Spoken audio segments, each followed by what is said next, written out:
Hello, everyone, and welcome to the Astro Consciousness channel. I'm Millie, and I am here to give you your weekly forecast of April 29th through May 5th. So let's begin by reviewing where we're coming from in order to better understand the energy that's available for the week ahead. We're coming from a week in which Mercury stationed direct from a retrograde that started April 1st, and we're coming from a week that involved a very potent and transformational full moon in Scorpio.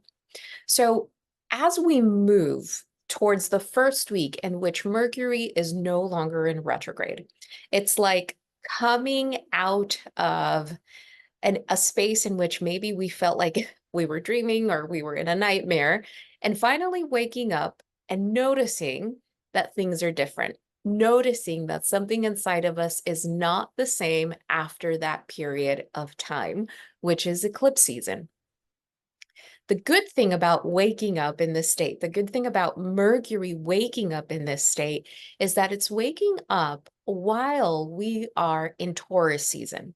So rather than being in the midst of all that fire energy, that sense of urgency, that rush, all of that anger, not that that may not still be there, but not to the same degree, Mercury is waking up while we are in an Earth season, while we are at a time where things are more grounded, perhaps more level-headed, and a lot of ideas and initiations that we may have had since March and were perhaps halted for a little bit during that Mercury retrograde and during those eclipses, we can now begin to move forward with them slowly and steadily, but probably for a lot of people from a completely different space.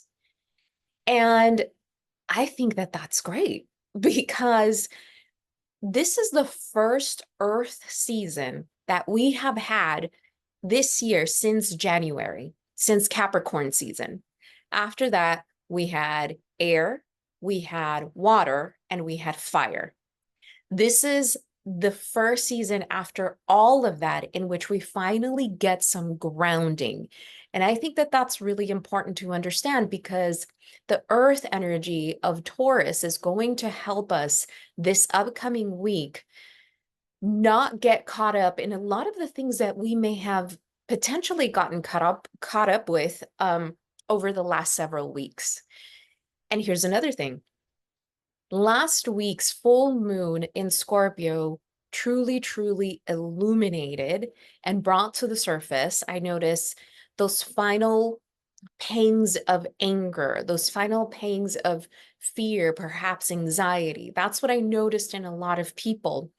And we can move with this week ahead, understanding that the reason that a lot of those things came up was so that we can take perhaps one final look at them and say, this doesn't define me anymore. These thoughts, these belief systems don't have to be what dictate my decisions in my life. They don't have to be what dictate how I do relationships in this life. Now, does that mean that it all just simply goes away overnight? No, but I think that where we are right now is in such a pivotal transitional moment that we have a different relationship with a lot of things that may have come up during eclipse season, especially if they were more on the side that was heavy, that felt like it was from the past, things that we probably felt we had overcome already, that we had worked through and kept coming up again.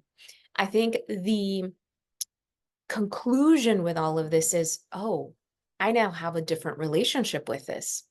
I think that for other people, eclipse season really served as a time of initiation, as a time of a lot of manifestation that said that which you have been working so hard for is now finally coming to fruition.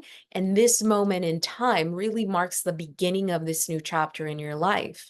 This is really exciting because even if eclipse season hasn't been that for you, believe me, it's been an initiation for all of us. And ultimately, the foundational lesson underneath it all is you no longer have to relate to your life in the way that you used to from the space that you used to.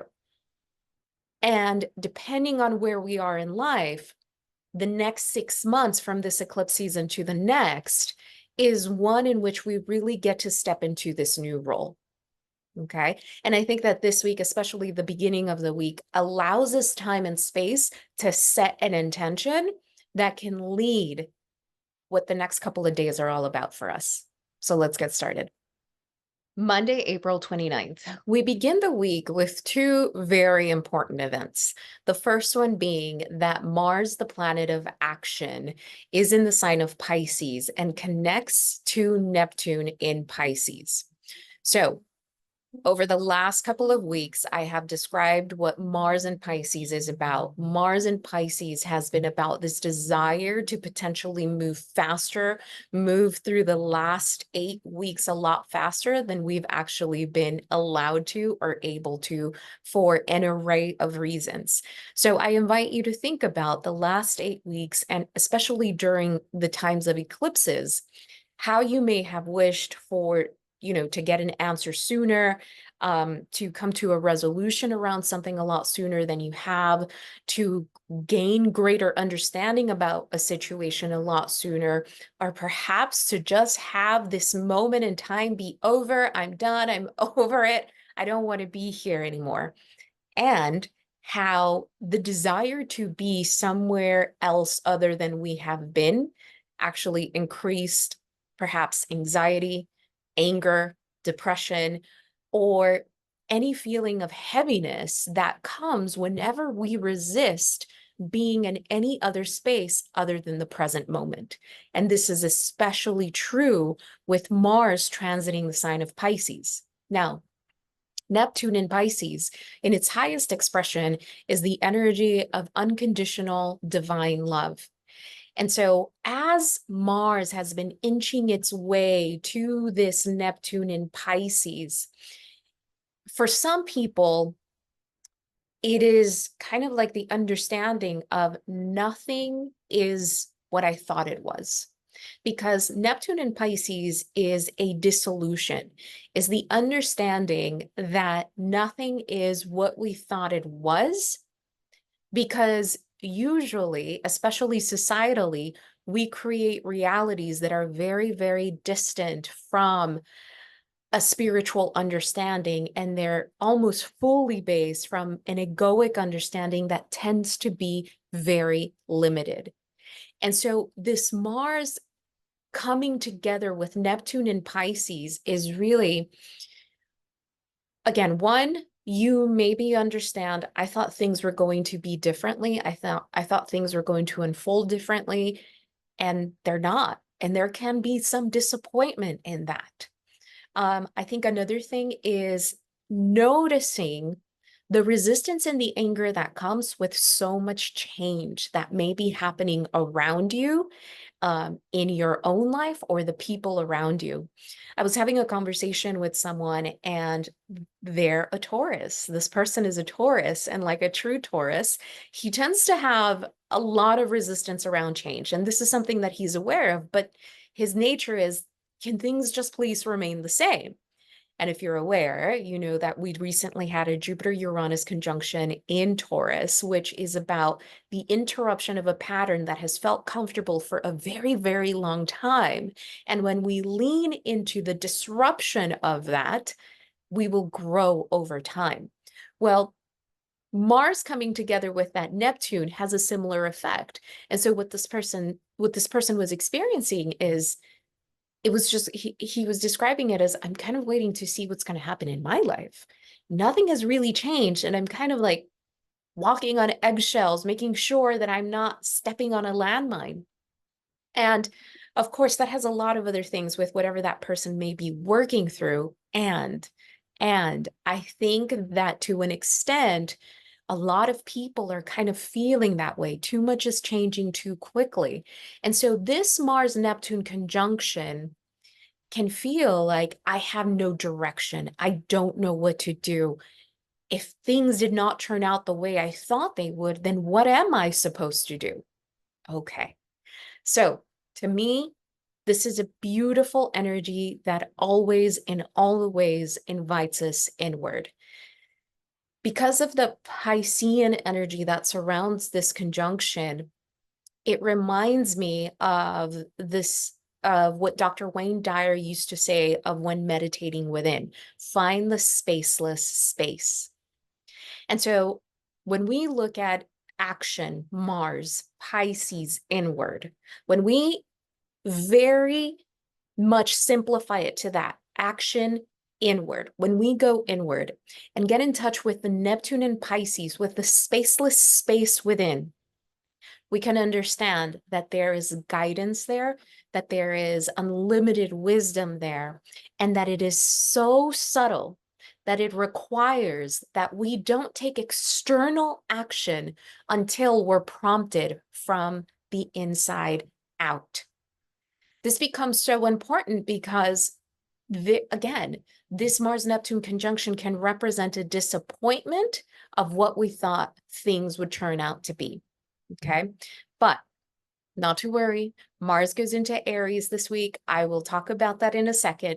But this information here is really great if you're watching this on Sunday, if you're watching this on Monday, to really go into meditation and to set the intention that as we are leaving so much of this heavy energy behind, so many things that have come up for us over the last 6 to 8 weeks, that we go from a space of inspiration. To me, Mars in Pisces is truly inspired action. But to be inspired is to be in spirit. And to be in spirit means to go within to connect to spirit. So if you're watching this on Sunday or Monday, I really invite you to go within, to get into meditation, 10 to 15 minutes, and to get in touch with that spaceless space that Dr. Wayne Dyer used to so beautifully talk about, in order to then begin to slowly take action from that space. Now, on Monday, April 29th, Venus moves into its beautiful home sign of Taurus and remains there till May 23rd. Okay, so Venus and Taurus, oh, I love Venus and Taurus. It's such a beautiful placement. It is about the experience of life. Venus is the relationship to money, to pleasure, to things that we find beautiful, the relationship to the senses, to our body, to our money. Okay, so we have to remember, right? We're coming from the exact conjunction of Jupiter and Uranus in Taurus. Venus moving into Taurus is going to really help, again, ground a lot of things that may have come up with that conjunction, a lot of aha moments, a lot of, unexpected things come into our lives. And Venus there is about being receptive to guidance, grounded guidance that comes from other places, that comes from spirit, or that comes from within, and saying, okay, for instance, when I go into meditation, what is the next logical step that I am being asked to take? Logical step is very important. So let me give you an example. Over the last week, we found out a friend of ours is no longer going to open a restaurant that he thought was going to open. He was the head chef, and he was counting on that money, right, so that he could make a living, essentially. So he found out that's not going to go through. All of a sudden, very, very quickly, he's had to make significant changes to his life, to the point where he might have to leave California and go back to New York, where he's from, where he hasn't been in 10 years. Okay, so what does this mean? So with the Jupiter-Uranus conjunction, he got this news out of left field saying, this project that we've been working on for a long time, no longer going to go through because of money, right? Unexpected Jupiter-Uranus because of money, Taurus. What is Venus and Taurus going to do here? Venus and Taurus is going to allow this person to ease into the transition that he pretty much has no choice over. And I think that that's important for us to understand, that we are in a space, we are in a time where if unexpected things come our way to have to deal with, we have no control over that. And the only thing that we have control over is how we meet the universe halfway, how we are led to take action in a very practical way. But here's the thing. Because it is coming from a Jupiter-Uranus conjunction, this interruption of a part in our lives is saying, this needs to end in order for you to grow in a way that you cannot yet see. A lot of this has to do with money, with stability, with our well-being in the long run. And I think that Venus and Taurus is really going to help us to create a different relationship with a new way of stability, especially our relationship to money. Because in this very 3D world that we live in, our stability and our money tend to go hand in hand. And Venus and Taurus is the invitation to say, okay, what is worth my time, my energy, my effort? How do I focus on that? And we have to remember the wisdom in Taurus energy, which is simplicity.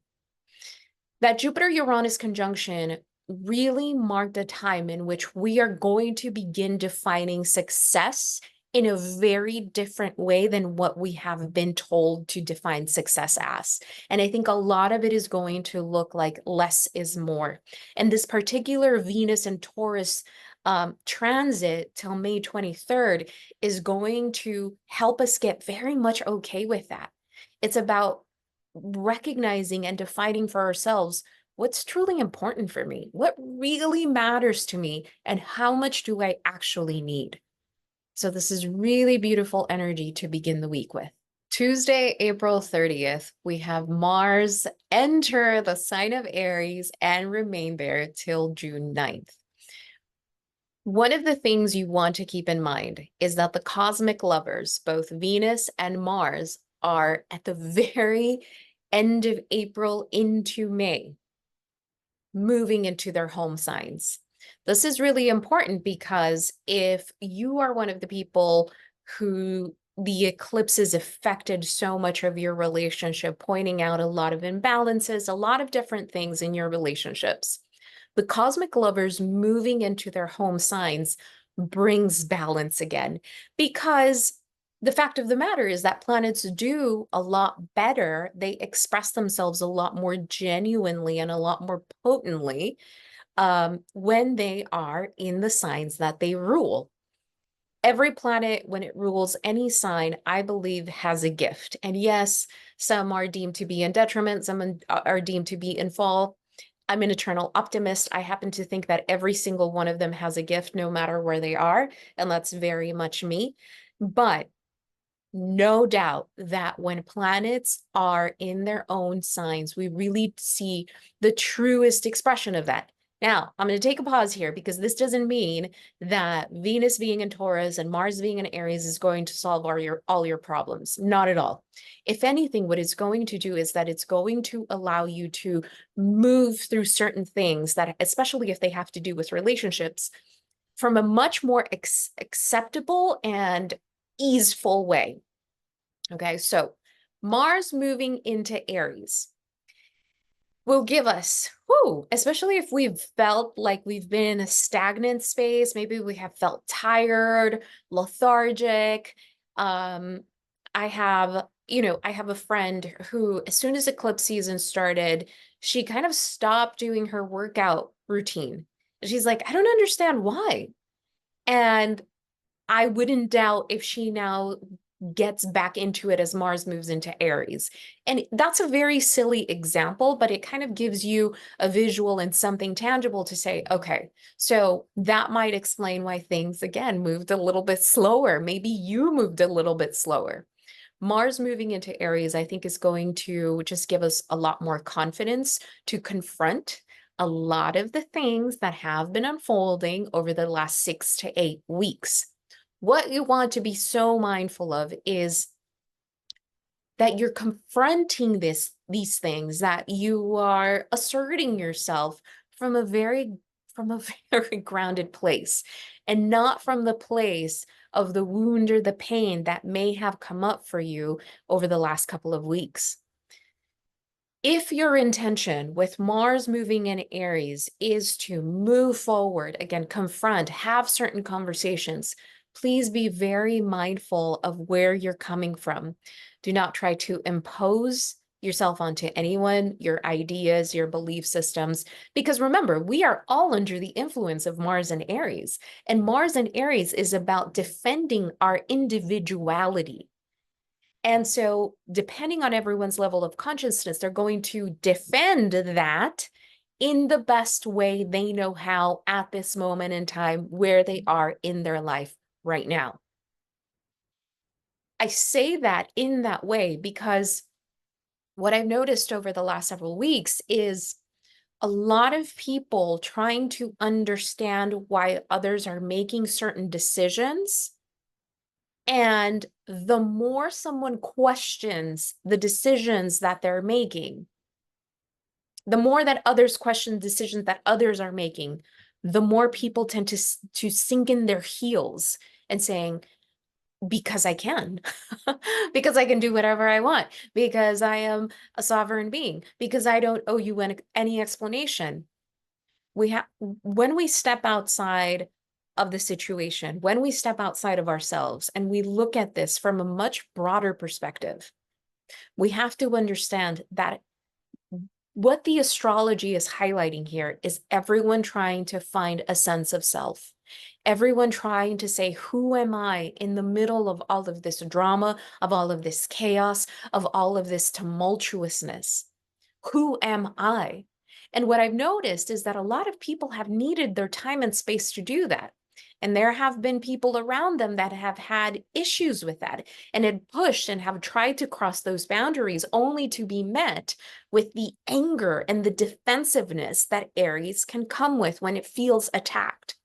So Mars moving into Aries till June 9th is an opportunity for you to really stay in your lane and respect that others are trying to stay in theirs too. Now, when it comes to projects, when it comes to setting intentions, when it comes to moving forward with other things in your life, I think that this is just such great energy to do that, to focus on what you need to focus on and let everything around you kind of fall into its own place without any force.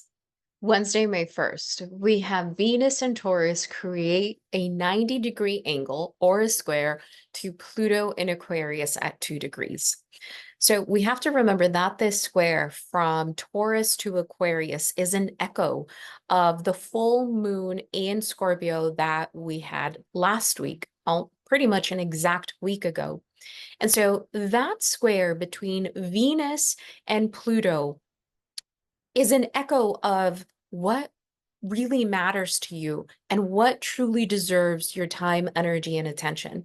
Because last week's full moon in Scorpio was about the recognition of what is going to come with us and what is not, whether those are thoughts and behavioral patterns or certain people in our lives or certain situations, right? So this week, as Venus and Taurus, the essence and the epitome of self-confidence, sense of self-worth, really understanding what we want, what we desire, what we're no longer willing to tolerate in certain interactions, whether it's in relationships or with our work or with our money, with our time, again, with our energy and effort. This square, on the one hand, I think can be great because it can activate a sense of passion, a sense of drive, a sense of, I only want to align and connect with the things that are important to me. Because we're coming from a time that really made clear what needs to be important for us. And as we move through Taurus season, what's going to become clear and clear is, again, less is more. For some people, it's going to be something as literal as, I don't need all these things. I'm going to put everything in storage and, go live in a bedroom somewhere while I figure out what to do. For others, it's going to be, I'm going to sell all my stuff and I'm going to go to a completely different country. For other people, it might be, I need to spend some time by myself and really focus on something that I want to have grow over the next 6 months. Whatever it is, when we have a square between Venus and Pluto, the best way to take advantage of that energy is to focus on what we feel passionate about. Because the other expression of Venus,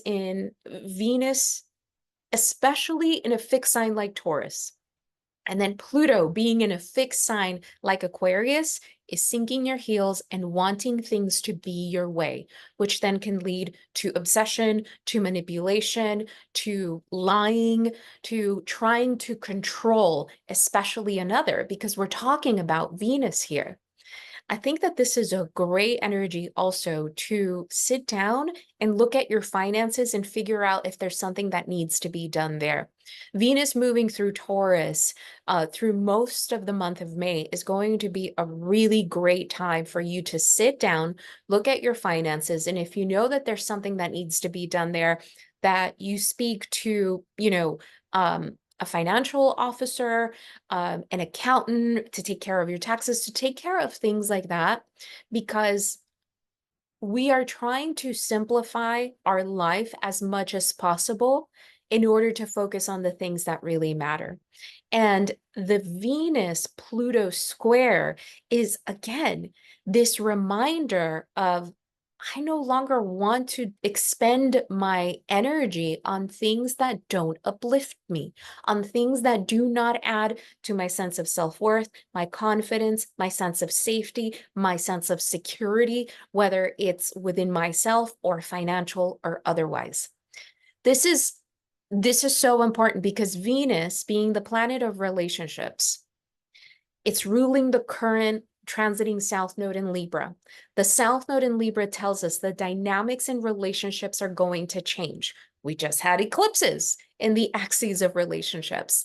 What came up for you around how relationships are changing? And now Venus moving into the sign of Taurus is, I'm not exactly sure of what I want, but I certainly know what I don't want. And I certainly know what I no longer will tolerate.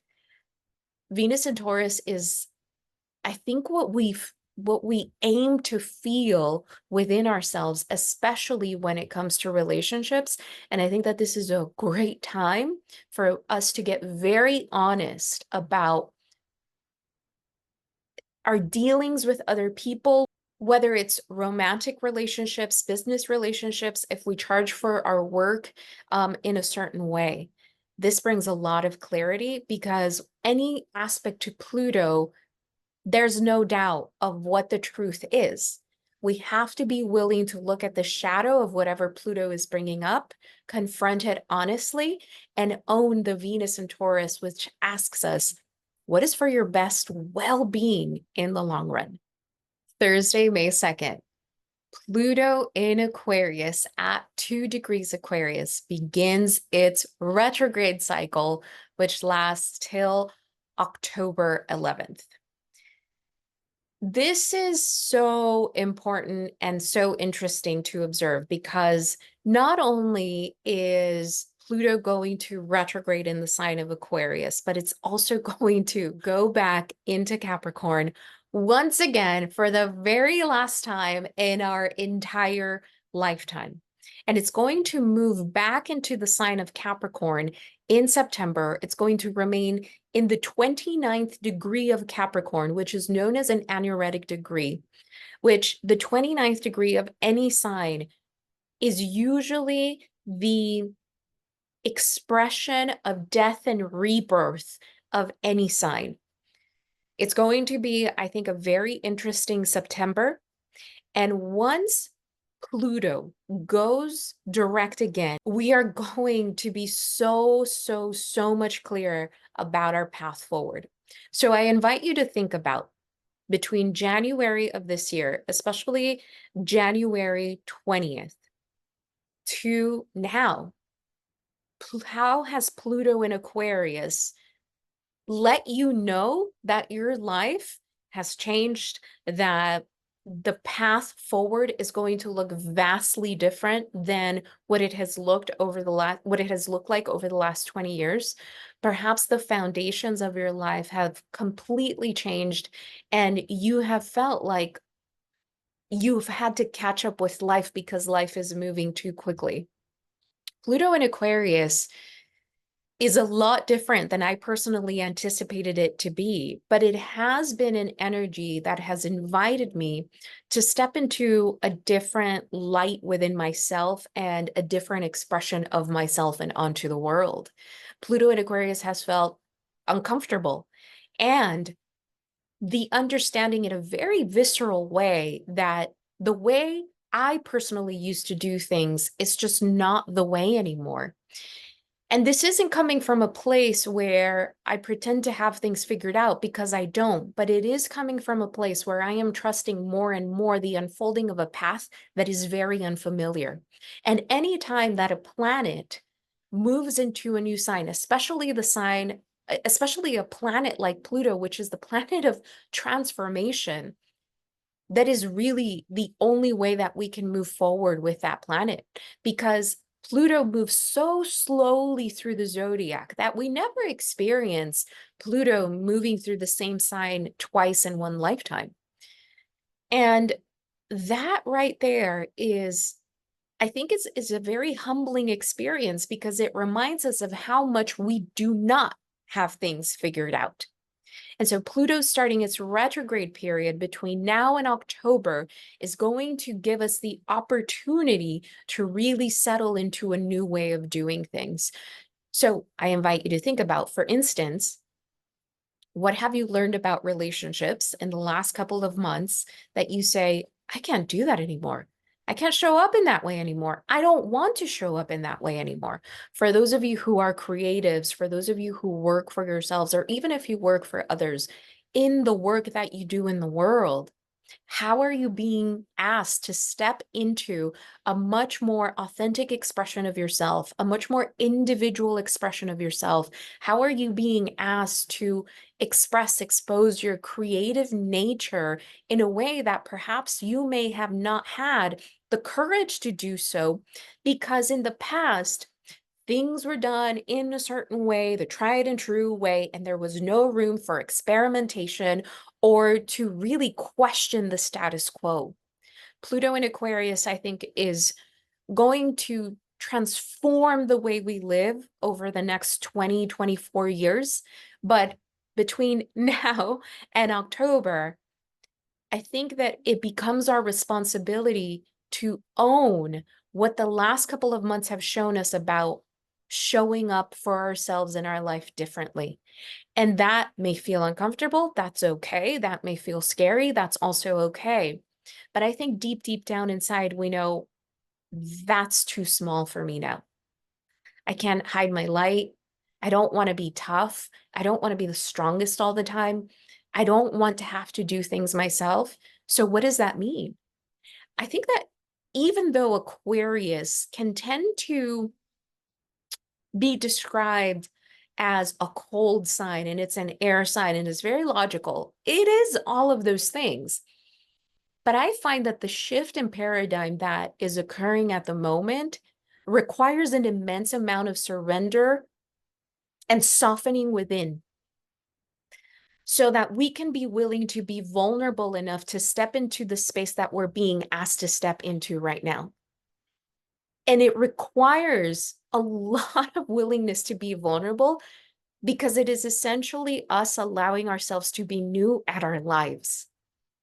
And if this is coming at a time, I think no matter how old you are, but especially if it's coming at a time where you're well into your 30s, 40s, 50s, 60s, to say, I have to do life differently at this point in my life. My hope is that you lean into it and you say yes, but that you are also willing to ask for help as to how. This is really interesting, and this Pluto retrograde, I think, is going to be very impactful, especially in September when it moves into that last degree of Capricorn, to truly show us what we're leaving behind. Friday, May 3rd, we have Mars in Aries create a sextile to Pluto, now retrograde in Aquarius at 2 degrees. Okay, so even though this aspect doesn't take place till Friday, it is active, ready to go, ready to move forward. Let's do it as of Tuesday and really through that week. And if you want to take advantage of it through even the following week, okay? But it just happens to perfect itself at 2 degrees on that Friday. Whenever we have, especially a sextile, it is known as a harmonious aspect, but not because it makes things happen for you. Sextiles and trines in the zodiac are kind of like an invitation from the universe saying, hey, this is great energy. Are you going to come out and play? Are you going to come out and use it? Are you going to take action towards this? And so few scenarios here. Okay. So one, for those of you who have been working over the last, couple of months on something, this is great energy to move forward, to announce, to take action, to like, especially with Mercury out of retrograde, perhaps sign the dotted line. Beautiful energy for that because we have Mars in Aries, which is saying having the courage to move forward with something, and Pluto retrograde in Aquarius saying, I'm moving slowly towards the thing that feels so unlike me. I'm moving slowly towards the thing that feels either unnatural or like I'm really taking a leap of faith on myself. And a sextile is the understanding of I can't control the outcome of this, but I sure as heck am going to be a participant in every aspect of the way. Okay. So great energy for taking action. And like I said, you don't have to wait till Friday to do this. You can really take advantage as of Tuesday. And why Tuesday? Because that's when Mars moves into Aries. You Maybe you want to avoid taking action on something new on Monday because there's that conjunction to Neptune, and that really is more of an ending type of energy and is just fresh and new as of Tuesday. Now, for those of you who are kind of like coming out of this eclipse season, like, I don't really know what to do. I'm just letting things settle. I'm going to let Taurus season help me just get grounded. If you're in that space, totally fine, obviously. What this energy can do is just kind of snap you out of something. Really like bringing the optimism of it can be better. Spirit, show me how good it can get. Spirit, show me what else can be true. How can I open my mind to a different truth? How can I open my mind to a different reality than what is here now?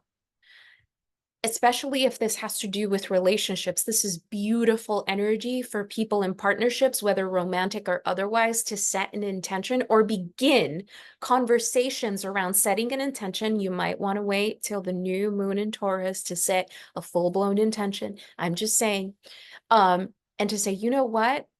Let's go back to that conversation that we were trying to have around March, or even in April. Let's revisit that topic and see what else can be true now. How can we actually make this grow?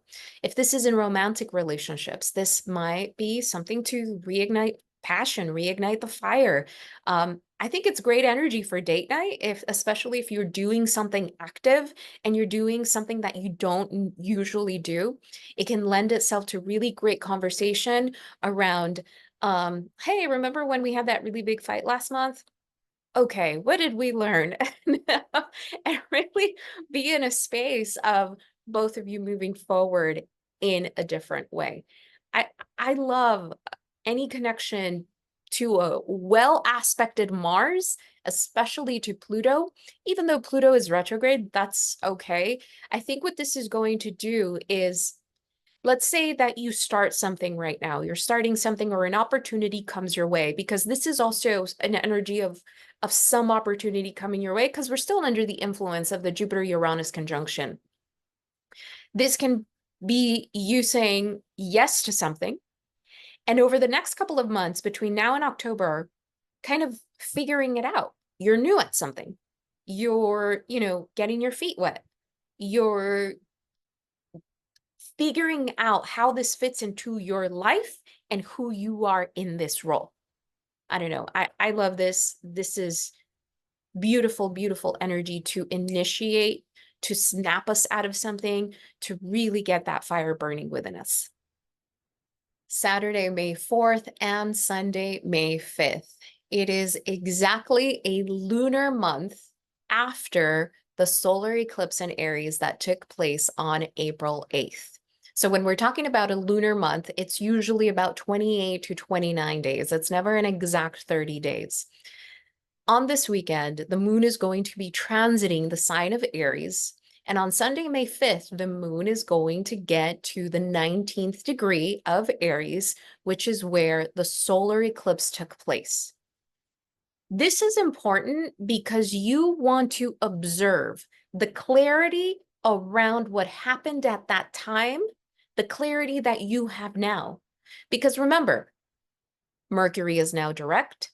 We are in an Earth season, which is Taurus season, so things are more grounded. We have come out of the Jupiter-Uranus conjunction, which may have brought really surprising out of nowhere manifestation and news. And after the full moon in Scorpio, which brought an immense sense of radical acceptance of, okay, this is where I am now. And that may have brought some heaviness to some people, but I think to others, it brought an immense amount of solace of, okay, I accept where I am. So this weekend is really great because I think it gives you the opportunity to gain more clarity, which is immense right now. I think it gives you the opportunity to also make amends with others, make amends with yourself, and get into a space of, oh, this is what this means for me. I think it's a great time to, if you want to get really witchy with this, to have a small ceremony of gratitude around what the last 4 to 6 to 8 weeks have brought you. Everything that moved, everything that changed, the aha moments that you've had, and the understanding that none of this is happening to you, but it's actually happening for you on purpose for a purpose. There is an immense amount of understanding that we need to be willing to be open to receive right now. Because as the year moves on, and especially with Jupiter moving into Gemini within the next couple of weeks, things are going to move a lot quicker. And what this energy is asking us to do is to really, again, step into the spaceless space within yourself and understand that that is where your true wisdom lies. That you get to go within and ask yourself, how would spirit have me move forward from a place of love and not from fear? How do I believe myself possible of all of the things that I've ever dreamt of all of the things that I've ever truly desired from that spaceless space within, from that silence that is actually quite not necessarily loud, but it's an energy, it's an answer that permeates through the body and not through the mind. This weekend, even though the moon is in Aries and you might want to be out and about, it's a very action-oriented moon. I invite you to find some moment for you to get into a space of gratitude for everything that you have realized and that perhaps has come your way over the last couple of weeks, because we will not forget this eclipse season. For a lot of people, I think for all of us, in various ways, perhaps some much more externally obvious than others, this is the eclipse season where we will look back and say, that was the spring of 2024 when things really started for me, when something really shifted within me, when I decided to go for it, when I realized the truth about myself in relationships, when all of these opportunities that I had been working for really started unfolding and set me off on a different path.